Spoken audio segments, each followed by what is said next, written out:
Previously on Ahsoka, we saw Dave Filoni get the keys to some of the most legendary characters in all of Star Wars and do absolutely nothing with them, and completely misunderstand them. And in this episode of Ahsoka, we see Dave Filoni gain access to characters that he created and do absolutely nothing with them. Ahsoka Episode 6, Far, Far Away. We see the whales traveling through hyperspace, but this time they're going faster because the colors are different, which means they're going faster.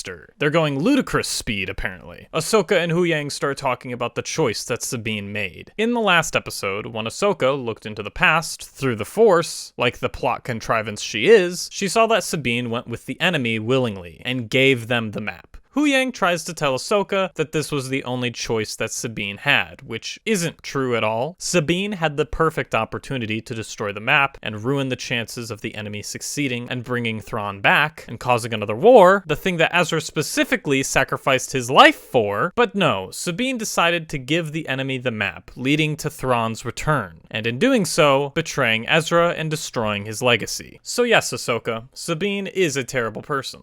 On second thought, tell me one of those stories. Your choice. Very well. A long time ago, in a galaxy far, far away.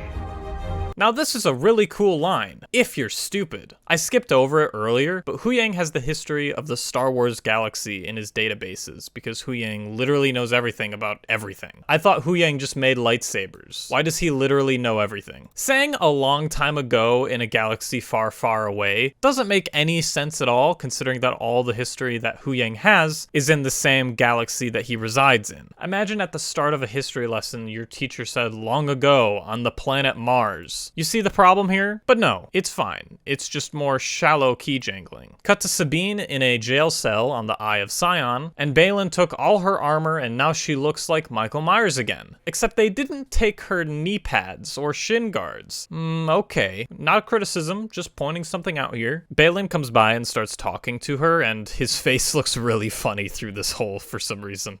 Hello. It looks like a porta potty. Sabine starts confronting him about their deal, and Sabine is showing no signs of regret at all here, and doesn't seem to care that she is the reason for Thrawn's possible return. What great characterization, Dave. Baylan leaves and goes to see Morgan. Then the robot announces that they're exiting hyperspace and entering the new galaxy, and oh, this is it. This is the new galaxy that everyone's been hyping up? Really? I mean, I guess it kind of looks different considering this planet has rings. We've never seen that before. Hey, doesn't Geonosis have rings? Shh! Shut up! There's something exceedingly tiring about the idea of the Star Wars universe introducing a completely new galaxy. Usually when a world that we know and love is expanded upon, I'm excited to see what they do with it. For example, when I was introduced to Tolkien's Middle-earth, and I found out that this map wasn't all of his world and was only 1/4 of it, I was blown away. Knowing how rich this world is through the movies alone, I'm fascinated by the stories Tolkien could tell in these unexplored areas of Middle-earth. But in Star Wars, it just feels tiring. Probably because we've seen how mistreated the main galaxy has been, that introducing a completely different one feels redundant. Originally, I believe this story was supposed to explore the unknown regions of the galaxy, which sounds cooler, since we could see why these regions are unknown. Imagine what Lovecraftian creatures live there, what planets look like, what their inhabitants look like. So much to think about, but nothing actually said. Anyway, Morgan and Baylan start talking. The Jedi Archive spoke of this place. The end of the migration route used by the Star Whales as they traversed the void from one galaxy to the other. Baylan, for the love of God, stop mentioning that the Jedi Archives know of this. It's just breaking more world building. Please stop! It's absolutely baffling to me that Dave Filoni keeps insisting that the Jedi Archives know about the path to Peridea and doesn't see any problem with it. Then Morgan also starts talking. The ancient homeworld of my ancestors, the Dathomiri. My people were among the first to harness and ride the creatures in the days before time was counted. Okay, none of what she is saying about the Night Sisters makes any sense, and I'm not gonna try to make it make sense. Then they start flying by giant bones, because according to Baylan, the whales come here to die. How does he know this? The Jedi Archives, obviously. How do the Jedi Archives know of this? We don't know, so stop asking questions. Also, I like the idea that the whales just say GG and decide to just die here after a long trip. I wonder if the whales that Ahsoka and Huyang are traveling with are going to die immediately after exiting hyperspace. Which, if so, good luck getting out of the mouth. Morgan, Baylan, Shin, and Sabine then start heading to the surface, and they meet with these Night Sisters. Welcome, child of Dathomir. You do our ancestors credit. So are we going to talk about the fact that Morgan is obviously a human and not Dathomirian? Are we going to talk about that? No? Okay, whatever. Thank you, Great Mother. Wait, I thought Mother Talzin was the Great Mother. No? Okay, whatever. Then the mothers decide to take Sabine away and put her in a jail cell. It reeks of Jedi. Savage. And Sabine continues not to care about the consequences of her actions, and only cares about her own self-interests. Good job, Dave. Baylan and Shin start having a conversation about the stories about this galaxy. Stories of this galaxy are considered folk tales. Some ancient past, long forgotten. Baylan, this is not a long-forgotten galaxy. The Jedi Archives have record of this place. We haven't lost any information about this place. Then Shin says this. Sometimes stories are just stories. Okay. We then get more clunky dialogue as Baylan says that he watched everything he knew around him burn. And we as the audience know what he means. And then Shin says, The Jedi Temple? Yes, we know, Shin. You should know this too. Shin, I can't hate you. You're too perfect. And this is how this entire scene plays out. Baylan saying something relatively vague, but we, the audience, have enough to know roughly what he means, and then Shin just telling us straight up what he means. And then he just says yes. Also, Baylan says that with this rise of power, he will stop the circle of violence. Listen, Baylan, you're cool and all, but you're not that guy. You're not that guy, pal. Trust me. You're not that guy. Then cut to Sabine, and she starts trying to use the Force to open the door. A loud rumbling sound shakes the prison cell, and thank God this was a subversion of expectations. Thank God Sabine didn't actually use the Force, because that wouldn't make sense at all, and it would break canon. Anyway, we see Thrawn's ship, and I assume that this is the same one from the Rebels finale. And I have some questions. How did Ezra and Thrawn survive? Because if I remember correctly, they were on the bridge, and most of the windows were broken, exposing them to the vacuum of space while in hyperspace. I'd also like to know where Thrawn got the resources to not only restore, but refuel this Star Destroyer, considering that it took a considerable amount of damage during the last battle. No answer? Cool. Moving on. The ship docks the building and we see Thrawn passing these stormtroopers, which are called Night Troopers, which leads me to believe that these are zombies. Okay. Keep in mind that Merok was also a zombie and could use the Force. Why the Night Sisters didn't make an army of Force/magic-wielding troopers is beyond me. I guess they just forgot how to do that. Anyway, we see Thrawn and he looks like Elon Musk. Thrawn is told that they brought a prisoner here by the Night Sisters. Alright, tattletales. Baylan says he brought the prisoner because he thought that she would be helpful. Cut to Sabine being brought to Thrawn, the man who killed thousands under the Empire and killed people Sabine cared about and thought of as family. The man that Ezra Bridger sacrificed his life to defeat. And her first reaction is... Sabine Wren. Thrawn.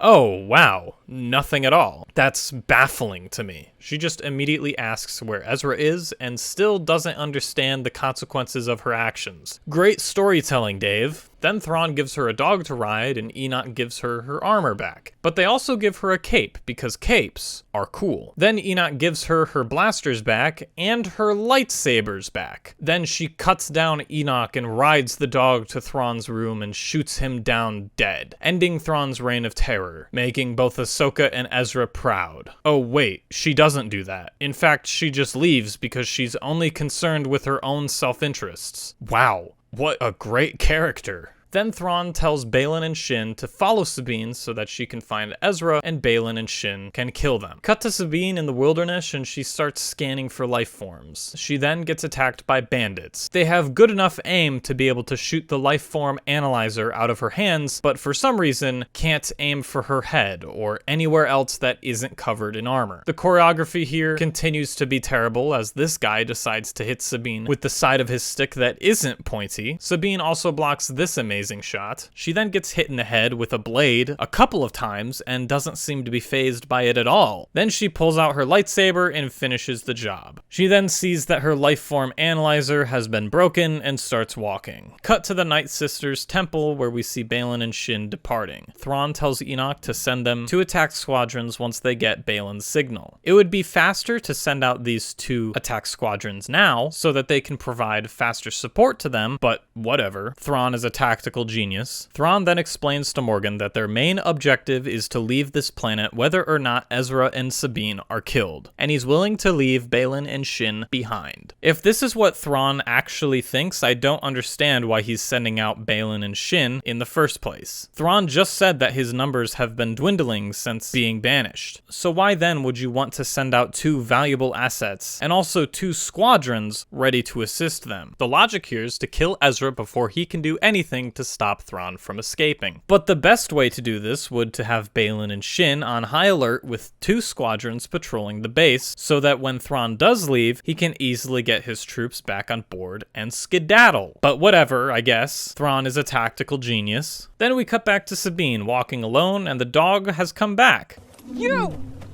You abandoned me! Sabine, calm down. What's wrong with you? The dog was in danger and ran off. If anything, you should be thankful for it to come back. Stop being so mean to the dog, bro. Imagine if Aragorn was mad at his horse when his horse came to save him. She then continues to tell the dog to run off, even though the dog is a very efficient means of travel, but whatever. Dave needs something to fill the time in this episode. Sabine decides to finally get back on the dog once it starts to get a scent of something. The dog brings her to a river valley and she starts looking around, and then... Hey!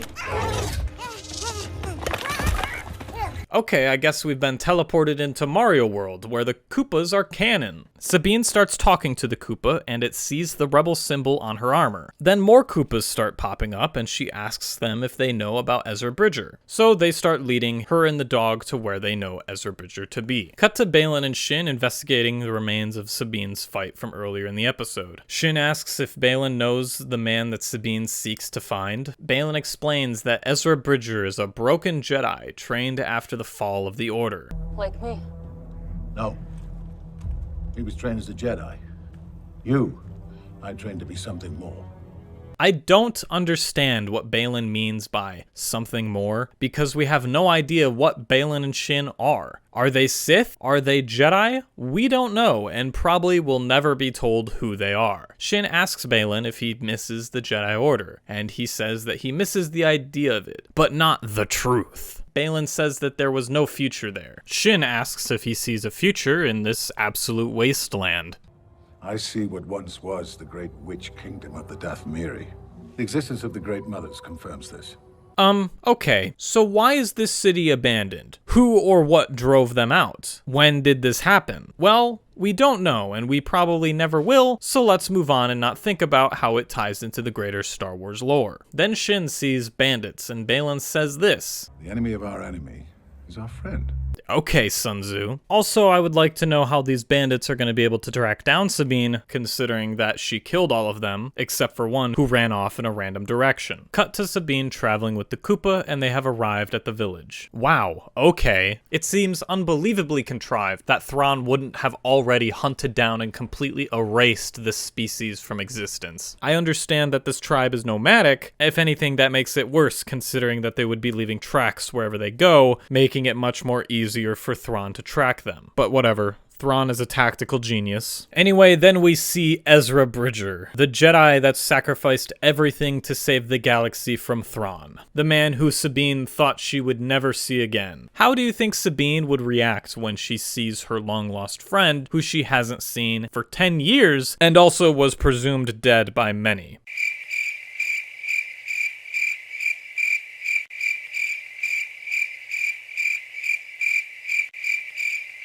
Nothing at all! They just act like it's been a week since they've hung out, when it's been 10 years of zero contact. I hate to make another Arcane reference, but I'm gonna do it anyway because you can't stop me. Vi and Caitlin are running through the streets of the Undercity, and Vi sees the blue smoke of the flare that she gave Powder all those years ago, before she went to the warehouse, before she lost her friends, before she left her sister in an alleyway, leaving her in the hands of a monster, before she was thrown in prison to fend for herself, before everything went wrong. As the smoke of the flare burns out, Jinx throws it out of frustration, doubting the words that her sister told her all those years ago. Wherever you are, light it up, and I'll find you. Then Vi appears out of the smoke. Powder?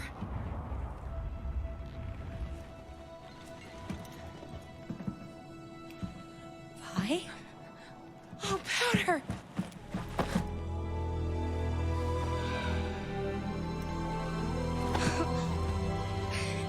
I'm so sorry, Powder. I tried to come back. I promise I did, but I got arrested. Marcus. I don't know. It doesn't matter. I never thought I'd see you again. These are two characters who never thought they would see each other again. They thought that the other was dead for so long. They have changed into completely different people in the last 7 years, but it doesn't matter. All that matters is that they have each other now. Comparing Arcane to Ahsoka is literally hydrogen bomb versus coughing baby. Sabine has assumed Ezra was dead for so long and never thought she would ever see him again. Ezra, who sacrificed everything to save all of his loved ones, now sees the family that he gave so much for return the favor and save him from this galaxy and bring him home. And all we get is some casual conversation and a hug that you would give your grandmother on Thanksgiving. Dave Filoni, this is your biggest fumble yet. Then Ezra asks Sabine how she found him, and Sabine completely ignores the question, because if Ezra were to find out that Sabine gave the enemy the map and helped in the return of Thrawn, he would be pretty upset knowing that his best friend made his sacrifice completely obsolete. Also, Ezra says this: "Can't wait to go home." This is interesting. I assume Ezra has been protecting these Koopa people from Thrawn and the Imperial Remnants for the past 10 years, and it seems bizarre that he would be willing to leave them so quickly. This isn't a criticism yet, considering that this is the last scene with him in the episode, but I will be keeping this in mind for next week. Cut to Thrawn talking to the Great Mothers, and they inform him that Ahsoka Tano is coming. Thrawn then asks Morgan to give him all the information on Ahsoka, including her master and homeworld. I don't know where she's gonna get this information, considering that Baylan isn't there and he seems to have access to all the scripts, so oh well. Finally, Thrawn then asks the mothers for their dark magic. And that's the end of episode 6 of Ahsoka. God, what a terrible piece of storytelling.